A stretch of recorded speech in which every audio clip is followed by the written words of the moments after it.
Assalamualaikum to everyone. I hope you all are very well. So today we're gonna discuss कि how you can improve your English effectively. बहुत से लोग बहुत से तरीके बताते हैं. इंग्लिश बुक्स पढ़ें, इंग्लिश स्टोरीज़ पढ़ें, इंग्लिश लिसनिंग करें, आपकी इंग्लिश इम्प्रूव हो जाएगी. But I don't think so कि बहुत से लोग इस तरीके से अपनी इंग्लिश को इम्प्रूव कर पाते हैं. सो मैं आपको बताने वाली हूँ एक ऐसा तरीका, एक ओरिजिनल तरीका कि जिससे आपकी इंग्लिश इम्प्रूव हो सकेगी. सो आज हम वही डिस्कस करने वाले हैं. So let's get started. तो first of all I want to say you should have a huge vocabulary in yourself. For example अगर आपको कोई कहता है कि आप इंग्लिश की स्टोरीज़ पढ़ें, इंग्लिश की बुक्स पढ़ें, आपकी इंग्लिश इम्प्रूव होगी, या होती है, लेकिन उसके लिए भी एक बहुत चीज़ मैटर करती है and that thing is vocabulary.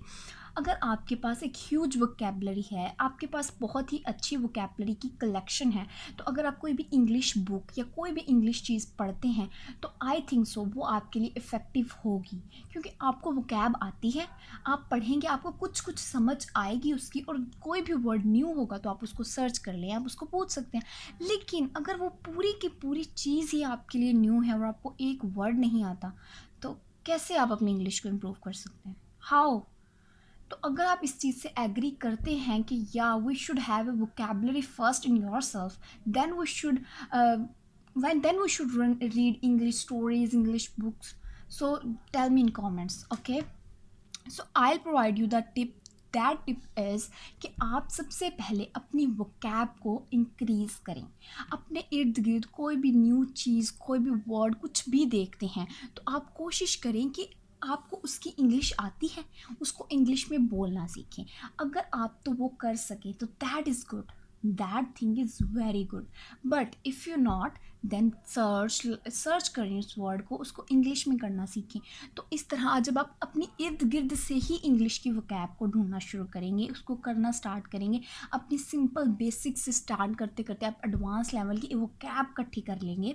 तो maybe it take times, but everything takes time if you want learn originally.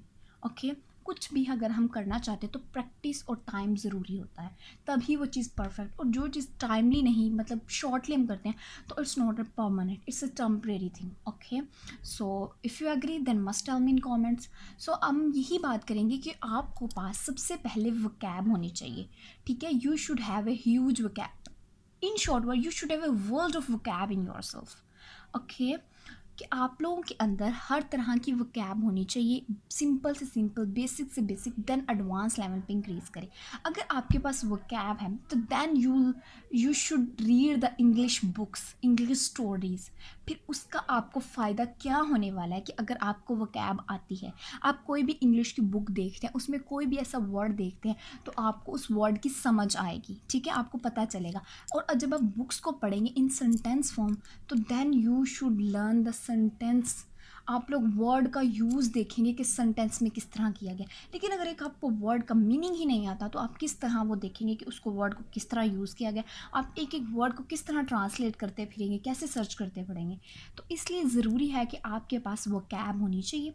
तो अगर आप चाहते हैं कि वो वोकैब, वो बेसिक वोकैब या कुछ ऐसा मैं ही आपको प्रोवाइड करूँ, तो then you can tell me in comments, I will provide you. Okay, I'll start a series of vocab from which you can learn English basics easily.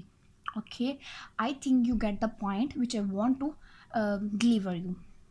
If you like the video, then please like and tell me in comments must. It's a great favor for you. It's a great your favor for me. So I hope you like this video. Then Allah Hafiz.